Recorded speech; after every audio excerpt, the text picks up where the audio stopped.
Video में हम देखेंगे कि प्लांट स्टेम्स क्या होते हैं, उसका स्ट्रक्चर, फंक्शंस।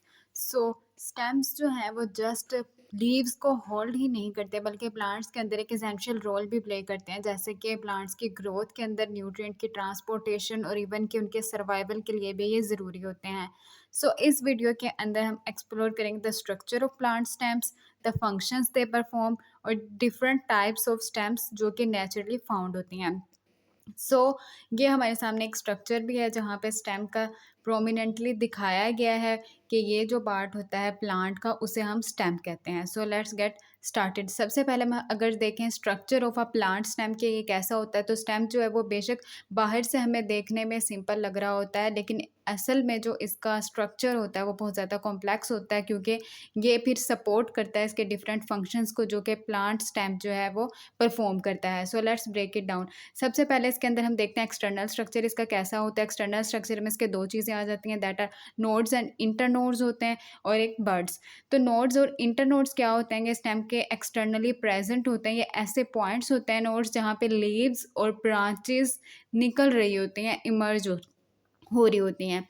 सेकेंडली इसके अंदर जो इंटर नोड्स होते हैं हम उन स्पेसिस को कहते हैं जो कि इनके दरमियान प्रेजेंट होती है। बर्ड्स हम देखें तो बर्ड्स जो है वो ऐसे ग्रोइंग पॉइंट्स होते हैं जो कि टर्मिनल के ऊपर यानी कि एट द टिप पे प्रेजेंट होते हैं, या फिर एक्सिलरी जिसे हम कहते हैं साइड्स पे प्रेजेंट होते हैं, जो ग्रोइंग पॉइंट्स होते हैं। उसके बाद इंटरनल स्ट्रक्चर के अंदर इसमें सबसे पहले आ जाता है एपिडर्मिस। एपिडर्मिस जो है उसको हम आउटर मोस्ट लेयर को कहते हैं स्टेम की, जो कि उसे प्रोटेक्शन प्रोवाइड कर रही होती है। सेकेंडली इसके अंदर कॉर्टेक्स है जो कि एक सपोर्टिव टिश्यू होता है जो कि फूड की स्टोरेज के अंदर हेल्प करता है, और इसके अलावा स्टेम को स्ट्रक्चरल स्ट्रेंथ भी प्रोवाइड करता है। फिर इसके बाद इसमें प्रेजेंट होते हैं वस्कुलर बंडल्स जो कि जाइलम और फ्लोएम कहते हैं। जाइलम जो है वो स्टेम्स के अंदर ट्रांसपोर्ट कर रहा होता है वाटर की और मिनरल्स की through out the plant body, और जो फ्लोएम है वो ट्रांसपोर्टेशन ऑफ फूड के अंदर हेल्पफुल होता है। उसके बाद इसके अंदर पिथ आ जाती है जो कि सेंट्रल पार्ट होता है जो कि न्यूट्रिएंट्स को स्टोर करता है। उसके बाद अगर हम देखें इसके अंदर फंक्शंस ऑफ स्टेम्स, तो स्ट्रक्चर के बाद इसके अंदर स्ट्रक्चर स्टेम्स का इसी तरह से बनाया जाता है ताकि वो डिफरेंट फंक्शंस को परफॉर्म कर सके। सो प्लांट्स के अंदर मेनली जो स्टेम्स हैं वो सपोर्ट और ग्रोथ प्रोवाइड करते हैं। मीन्स के स्टेम्स जो हैं वो लीव्स को, फ्लावर्स को, फ्रूट्स को, उनको अपनी एक्चुअल पोजीशन के अंदर होल्ड करते हैं, जिस तरह से सनलाइट और पोलिनेशन के लिए ईजी हो सके प्लांट्स के लिए। उसके बाद इसके अंदर ट्रांसपोर्टेशन है कि जाइलम जो है वो वाटर को मूव करता है from the roots to leaves तक लेकर जाता है। स्टेम जो है वो बीच में सपोर्ट करता है इस ट्रांसपोर्टेशन को, जबकि जो फ्लोएम होता है वो फूड की डिस्ट्रीब्यूशन करता है थ्रू आउट द प्लांट। उसके बाद इसके अंदर स्टोरेज है कि कुछ जो स्टेम्स होते हैं वो स्टोर करते हैं फूड को भी और वाटर को भी, ताकि प्लांट के सर्वाइवल के अंदर जैसे कि ड्राउट कंडीशंस होते हैं या हार्श कंडीशंस होती हैं तो उसके अंदर ये हेल्प कर सके। उसके बाद रिप्रोडक्शन के अंदर के कुछ जो प्लांट्स होते हैं वो जैसे कि स्टेम्स जो है वो वेजिटेटिव प्रोपगेशन, जैसे कि प्लांट पोटैटोज़ के अंदर, स्ट्रॉबेरीज़ के अंदर हो रही होती है, तो उसके अंदर भी स्टेम्स इंपॉर्टेंट रोल प्ले करते हैं। उसके बाद अगर हम देखें टाइप्स ऑफ स्टेम्स, तो स्टेम्स जो हैं वो क्लासीफाई की जाती हैं डिफरेंट बेसिस पे, जैसे कि उनके ग्रोथ पैटर्न्स पे, लोकेशंस पे। तो मेनली जो टाइप्स हैं उसकी वो हम देखते हैं। सबसे पहले इसके अंदर बेस्ड ऑन ग्रोथ हैबिट, तो प्लांट्स की जो स्टेम्स है वो ग्रोथ के हैबिट के लिहाज से दो तरह की आ जाती है, हर्बेशियस स्टेम्स और वुडी स्टेम्स। हर्बेशियस स्टेम्स हम उसको कहते हैं जो कि सॉफ्ट, ग्रीन और फ्लेक्सिबल सी होती है, जिस तरह से सनफ्लावर आ जाता है।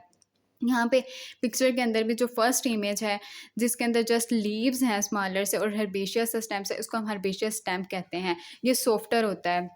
उसके बाद सेकेंडली इसके अंदर वुडी स्टैम्प्स है। वुडी स्टैम्प्स जो कि हार्ड थिक वुड का स्ट्रक्चर होता है जो कि ट्रीज़ में और कुछ श्रब्स के अंदर प्रेजेंट होती है। फॉर एग्जांपल ओक ट्रीज़ है, जो सेकंड इमेज है that is of woody stamps. उसके बाद हम इसकी क्लासिफिकेशन करते हैं बेस्ड ऑन पोजीशन के लिहाज से। तो जो स्टैम्प्स हैं वो एरियल स्टैम्प्स भी हो सकते हैं और अंडरग्राउंड स्टैम्प्स भी हो सकते हैं। एरियल स्टैम्प्स हम उन्हें कहते हैं जो कि अबव द ग्राउंड ग्रो करते हैं। फॉर एग्जांपल इसमें बैम्बू प्लांट्स आ जाता है। अंडरग्राउंड स्टैम्प्स हम उनको कहते हैं जो कि बिलो द सरफेस उनकी ग्रोथ होती है और स्टोर करते हैं वो न्यूट्रिएंट्स को। फॉर एग्जांपल इसमें राइजोम्स आ जाता है। राइजोम्स में जैसे कि जिंजर, ट्यूबर्स उसकी एग्जांपल है, पोटैटोज़ हैं, और बल्ब्स हैं इसकी एग्जांपल ऑनियन, और कॉर्म्स जिसमें तारो आ जाता है। इसके बाद हम देखते हैं स्पेशल टाइप्स ऑफ स्टेम्स। कुछ जो स्टेम्स की टाइप्स होती हैं वो स्पेशली प्रेजेंट होते हैं कुछ प्लांट्स के अंदर, जिनको हम कहते हैं क्लिम्बिंग स्टेम्स हैं। कुछ जो कि टेंड्रिल्स को यूज़ करते हैं, जैसे कि ग्रेप्स वगैरह ये क्लाइंब की फॉर्म में प्रेजेंट होती है। इसके अंदर जो फर्स्ट पिक्चर है that is of climbing steps की एग्जांपल। उसके बाद इसके अंदर क्रीपिंग स्टैम्प्स आ जाती हैं। क्रीपिंग स्टैम्प्स इस तरह की होती हैं जो कि horizontally along the ground spread होती हैं। फॉर एग्जांपल इसके अंदर स्ट्रॉबेरी रनर्स आ जाते हैं। उसके बाद इसमें थॉर्नी स्टैम्प्स आ जाते हैं जो कि मॉडिफाइड होते हैं फॉर द प्रोटेक्शन के लिए। जिस तरह से रोज़ के स्टैम्प्स होते हैं उसके ऊपर क्या होता है कि उसमें कांटे लगे होते हैं, थॉर्न्स होते हैं। तो इसका क्या मकसद होता है कि प्रोटेक्शन प्लांट की प्रोवाइड कर सके। इसमें जो थर्ड इमेज है that represents the thorny stamps.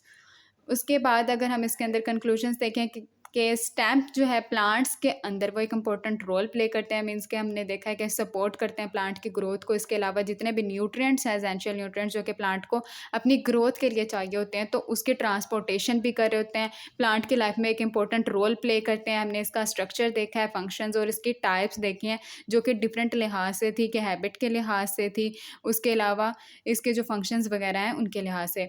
उसके बाद हमने इसके अंदर फंक्शंस देखे हैं, इसका स्ट्रक्चर देखा है कि इंटरनली कैसा होता है और एक्सटर्नली कैसा होता है। सो आई होप कि आपको इसकी समझ आ गई होगी।